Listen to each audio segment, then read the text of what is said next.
Hi there, welcome to the fourth core talk of the Habitable Planet Workshop online course. I am Tumelo Ramolula, currently a postgraduate student at Wits University, and I'm doing my honors in environmental science. Today we'll be talking about the circulating atmosphere, but first let's recap from the previous talk. In the previous talk, we learned about light and air. We learned that air particles in the atmosphere interact with light, which can exist either as a particle or as a wave.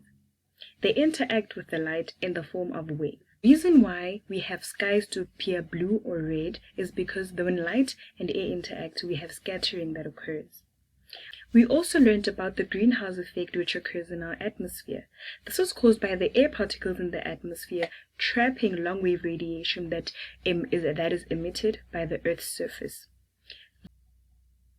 This effect causes our atmosphere to act like a blanket over the Earth and causes it to be too hot. So the conclusion in the previous talk was that our atmosphere, since it's static, is the reason why the Earth would be too hot for us to live in. So today I'm going to touch on the circulating atmosphere, where our atmosphere is now in motion. In our hearing Earth as a bare rock, where it was too cold. We also learned about the existence of an atmosphere over our Earth, but that atmosphere is static. So now in this phase of our talk, we're going to look at how the movement of the atmosphere results in different weather and climate over our Earth. In this talk, I'm going to cover the atmospheric circulation. I'm going to define what it is and also talk about the circulation models which have been used to explain how our atmosphere circulates. The two models that exist are the single-cell circulation, which is also known as the Hadley circulation, as well as the three-cell circulation model. We're going to discuss how the transition occurred from the single-cell circulation to the three-cell circulation due to the incorporation of the Coriolis effect. Lastly, I'm going to touch on why South Africa is a special place in this regard. So our discussion begins by defining what atmospheric circulation is. In simple terms, scale movement of air over the Earth's surface. The unequal heating of the Earth's surface leads to a hotter equator and cooler poles.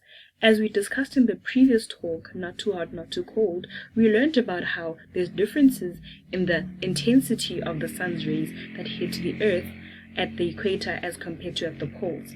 So atmospheric circulation leads to the distribution of air and heat on our planet, which results in a cooler planet that is more balanced when it comes to the heat.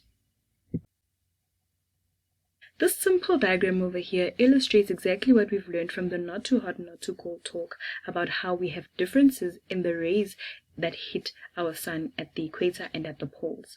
At the equator, we have direct rays as compared to the poles where the rays are oblique. At the poles, the energy has to be spread out over a greater area as compared to at the equator where it's actually concentrated in a smaller area. This leads to our equator having an overall surplus of energy as compared to at the poles. This is now illustrated in this graph over here, where on the y-axis we have radiant energy and on the x-axis we have latitude. On our right we're looking at the South Pole, while on the left we're looking at the North Pole. The blue line in this graph over here is looking at the infrared radiation that is emitted by the Earth's surface, whilst the red line is looking at the solar radiation that is absorbed by the Earth's surface. Now, we can see here in the graph that at the equator we have a surplus because the solar radiation that is absorbed is much greater than the radiation that is emitted by the Earth's surface. And at the poles, we have the opposite. Now this leads to heat transfer basically moving away from the equator and closer to the poles. The concept of a convection cell is basically the explanation of the mechanism behind which our atmosphere circulates. At the surface of the Earth, long-wave radiation that is emitted by the surface of the Earth warms up our air, and the air rises because it now gains more energy. As it rises, it becomes less dense and spreads out over the larger area in the upper atmosphere. Now, as the air is actually spreading out, it becomes smaller and loses its energy. Now, as it loses its energy, it becomes cooler and thus sinks back down to the Earth's surface. As it sinks, it's going to again be warmed up by the Earth's surface, and the cycle repeats itself. This is basically the convection cell, which actually results in the circulation of our atmosphere. Now, when we apply the convection cell onto our Earth, we see that since the Earth equator has warmer air than the poles, we're going to see that the convection cell is going to start at the equator where the air is going to be warmed up, it rises, and it sinks towards our pole. This results in two gigantic single cells, one in the northern hemisphere and one in the southern hemisphere. These were also known as the Hadley cells, and this entire model is described as the Hadley cell circulation since it was discovered by George Hadley. But now, this was not really the case. This model assumes that we're going to have a surface flow that is going to flow from the poles back to the equator, where our air is moving from the poles and it rises at the equator, sinks at our poles and rises at the equator again. Hence, we call it the surface flow because the air at the surface is moving from the poles to the equator. However, our experience on the Earth is actually different. So we ask ourselves, what exactly did Hadley forget to include in his circulation model? The answer is the Coriolis effect. The Coriolis effect is an effect caused by the Earth's rotation around its axis. When the Coriolis force is in effect, it deflects objects away from their intended paths. In the northern hemisphere, we see that objects are deflected to the right, while in the southern hemisphere, deflected to the left. Now, this sounds a bit complicated, so I'm going to break it down for you in a simple way that you probably will definitely understand. Let us imagine that we're on a merry-go-round, which is a spinning platform just like our Earth around its axis. If one were to try and throw a ball or an object to the other person on the merry-go-round, we would throw it with the intention of having it move in a straight line. However, it would deflect due to the fact that we're hemisphere, it would deflect to the right. The diagram above our merry-go-round is actually illustrating to us the top view from which we can see how exactly this is taking place.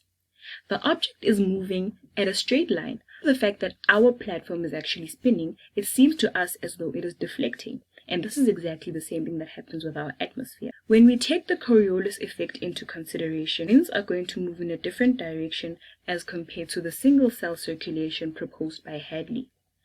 Our large Hadley cells are now broken down into three cells called the polar cell, the ferrule cell, and the Hadley cell. Our diagram over here is also illustrating the intertropical convergence zone, abbreviated as the ITCZ in the diagram. This is where we have convergence of surface flow air that is moving from the poles towards the equator. This air, as we know, it is cooler and therefore it is rising right at the equator because the equator is able to warm it up. Now we see a Hadley cell existing between the 0-degree line and the 30-degree line north and south of our equator. This is because at the 30-degree latitude line, we have high pressure that is existing, and at 60 degrees, we have low pressure once again, and at 90 degrees, we have high pressure due to the fact that it's colder there. This is now the three-cell circulation model, which results in different types of wind belts, that is what we're going to call them from now on, in different types of wind belts that exist over our Earth. This is a more realistic form of explaining the winds that we experience on our Earth. So move from the 30-degree line to the 0-degree line are actually called the southeasterly trades. This is because air is moving from a high pressure to a low pressure, from 30 degrees to 0 degrees. We see the same thing on the flip side from 30 degrees to 60 degrees, where our air is moving once again at 30 degrees to a low pressure at 60 degrees. This then results in our wind belts known as the westerlies. When we look at the polar cell, we see that the air is moving from 90 degrees to 60 degrees, high pressure to low pressure. So basically what we see from this circulation model is that air moves from high pressure to low pressure. And air is going to move and it's deflected to the left in the southern hemisphere and to the right in the northern hemisphere, instead of it moving in a straight line. So now this circulation model begins to actually take into consideration the existence of our 30-degree, 60-degree, and 90-degree lines, as well as the Coriolis effect. So the two diagrams over here are illustrating the modeled as circulation versus the reality that we face. Due to the fact that we have different types of factors acting on the Earth's surface, our wind belts are actually not moving strictly from 30 degrees to 0 degrees, but they move slightly different.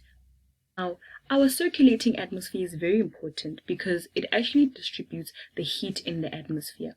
If it wasn't for the circulating atmosphere, we would have a very cold polar region and a hot equator. But now, because we have a circulating atmosphere, we have a global heat balance that exists. This circulating atmosphere also determines the weather and climatic regions that we see across the globe. We're very close to the end now, and we're going to look at why South Africa is special in this regard. Our country lies right in the boundary between the Hadley and the Feral Cell, and this is why we have different range of climate. We see this when we look at the types of rainfall that we have in our country. At the east coast, we have summer rainfall, while at the west coast, we have winter rainfall, and this is all a result of the fact that we lie just between the Hadley and the Feral Cell. This makes our country very special because what we see at a global scale, we can also see on our own country. We have learned that the large-scale movement of air on the Earth's surface leads to the distribution of heat around our globe. We have had a single-cell circulation model, but it did not include the fact that we have Coriolis force. So now when we look at the three-cell circulation model, it becomes a more realistic representation of what we experience on our Earth.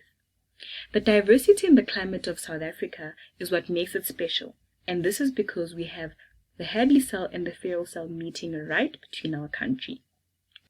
In the next call talk, we're going to look at circulating oceans and how they also influence the climate, which also contribute to weather and climate regions across the entire globe. Thank you for watching.